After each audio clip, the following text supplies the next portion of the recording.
Welcome to the Mindset Mile podcast, the show that'll leave you empowered to take action towards becoming the turned up version of your already awesome self. I'm your host, Aisha Zaza, and I'm so glad you're here. Let's go. Hey fam, welcome back to the Mindset Mile podcast. How are you? How are you really, though? I hope that you're doing well, but if you're not, that is also okay. I want to hear from you. Tag me on social media when you listen to this episode, and I will give you a virtual fist bump and a big ol' hug if that's what you need. This episode is brought to you by our sponsor, Upswing Fitness. I want to talk to you today about affirmations to heal your inner child.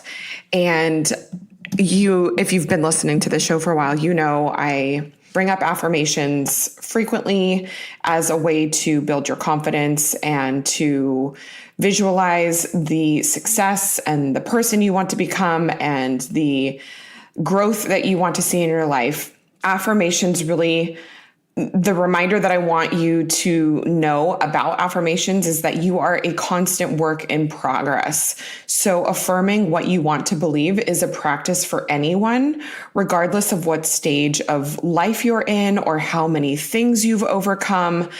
I think that's something many people fail to realize, is that there isn't a true arrival or destination to happiness or healing or confidence or whatever it might be that you want more of in your life.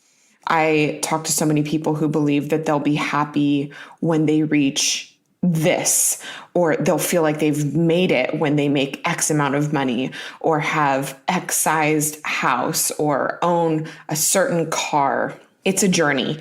And just knowing that should give you a boost of confidence through this process of becoming the best version of yourself. You'll never really arrive there. So affirmations, there's always a place for them, regardless of where you're at in your personal growth and personal development journey. Today, I specifically want to speak to the journey of healing your inner child. And I realize that people have all different backgrounds and upbringings and things that they struggle with. But it's really interesting to me to see a few common things that people struggle with, even with having what one would consider great family dynamics or role models as parents.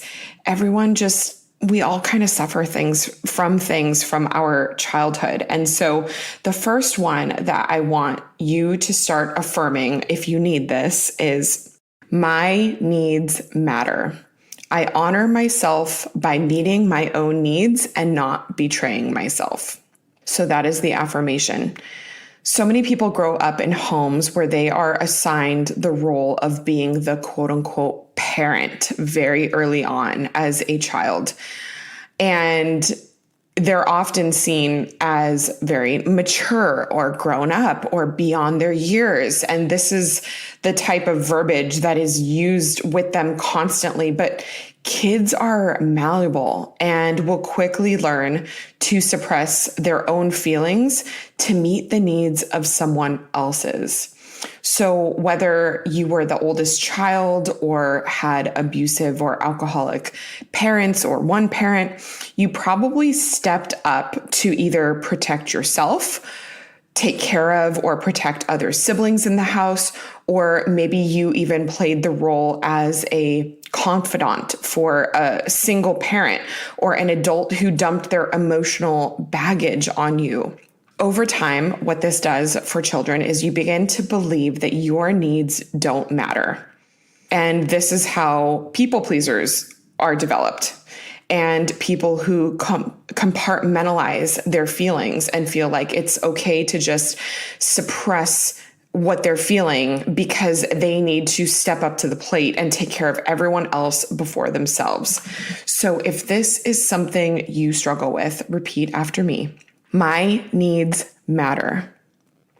I honor myself by meeting my own needs and not betraying myself.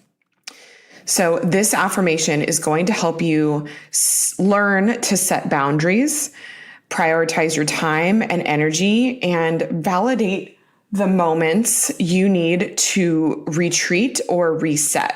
And it takes time to undo the thought that resting is weak, but it is not. I think rest and boundaries are actually the highest form of self-care that you can practice.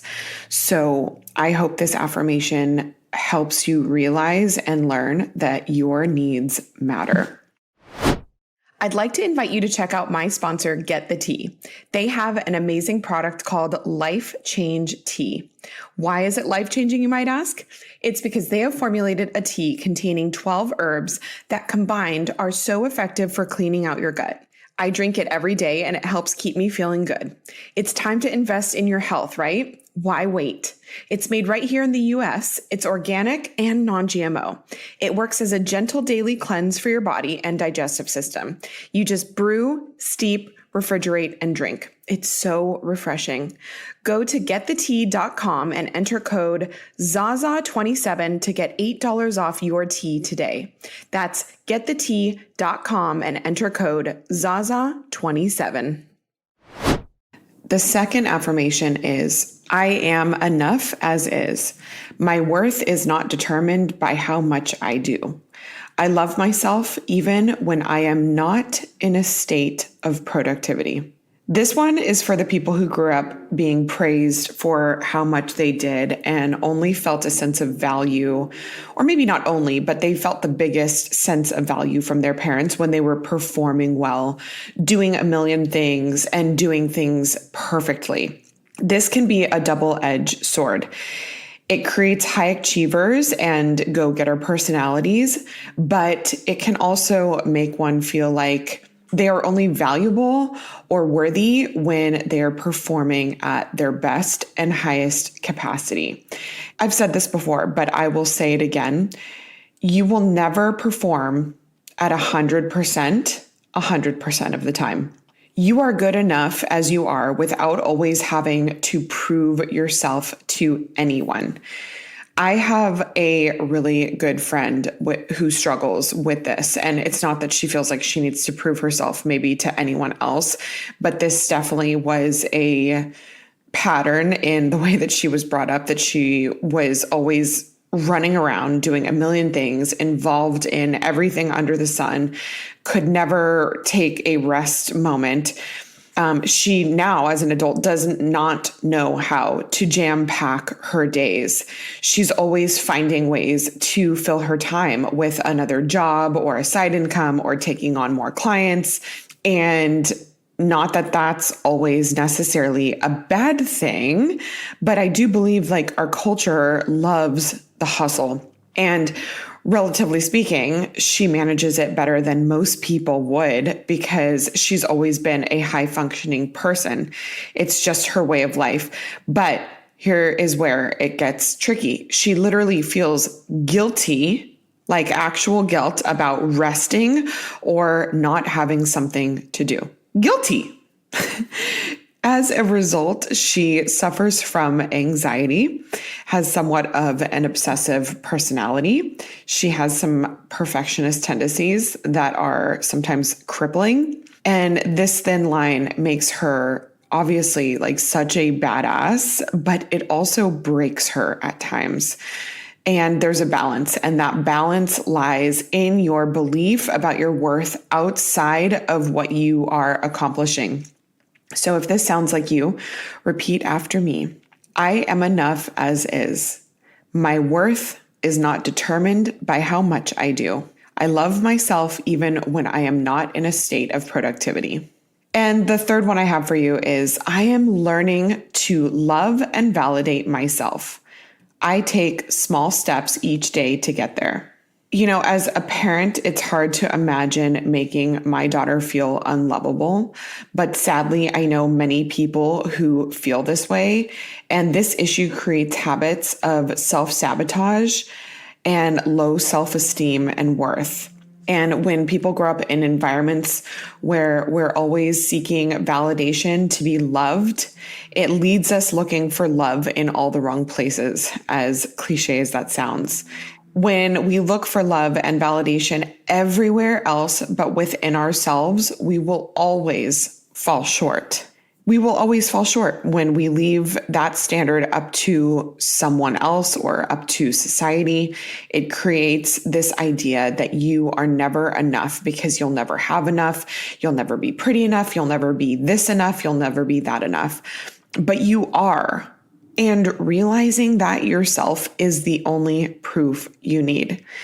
Now, don't get me wrong. There's nothing wrong with wanting to please other people, whether it's your family or your friends or your partner. But when it comes at the expense of never feeling like you can disagree with them, or you feel uncomfortable making decisions yourself, or not being able to say no, that is when your self-esteem and confidence suffers.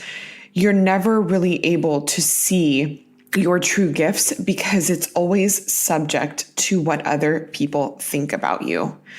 So you really need to affirm that you love and validate yourself. And that is truly all you need. So if this sounds like something you struggle with, repeat after me. I am learning to love and validate myself.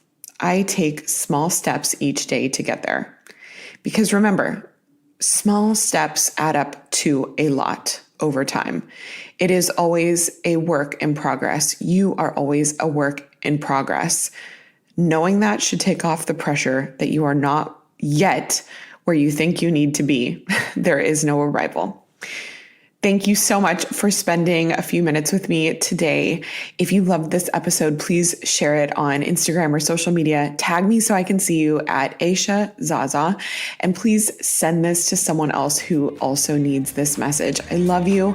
I can't wait to see you next week. And until then, make it a great day.